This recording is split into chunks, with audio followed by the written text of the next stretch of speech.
மிக சிறப்பான குடும்ப அமைப்பு உங்கள் இல்லங்களிலே தவழ வேண்டும் என்று நீங்கள் விரும்பினால் முதலில் கணவனே தஅல்லம் கீமத்த ஸௌஜா, மனைவிக்கென்று இருக்கிற கீமத் என்றால் அந்த பெருமதி, அவள் யார் என்பதை முதலில் நீ புரிய வேண்டும்.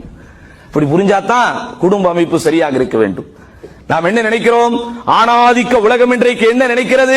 நான் தானே சம்பாதிக்கிறேன், நான் தானே குடும்ப பொறுப்பை எடுத்து நடக்கிறேன், நான் தானே பொருளாதாரத்தை உருவாக்கி கொடுக்கிறேன், நான் தானே ஓடி ஓடி உழைத்துக் கொண்டிருக்கிறேன், அதனால் நான் தான் உயர்ந்தவன், நான் தான் சிறந்தவன் என்று நம்மை பற்றி பெரிதாக நினைத்து நினைத்து நமக்காகவே வாழ்ந்து கொண்டிருக்க, நமக்காகவே அத்தனையும் தியாகம் செய்த அந்த ஜீவனின் பெருமதியை, அந்த ஜீவனுக்கென்று இறைவன் கொடுத்திருக்கிற சிறப்பை உணராமல் இருக்கிறோம் சகோதரர்களே.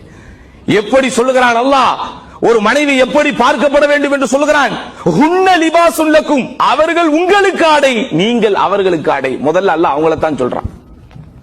நீங்கள் அவர்களுக்கு ஆடை, அவர்கள் உங்களுக்கு ஆடைன்னு சொல்லல.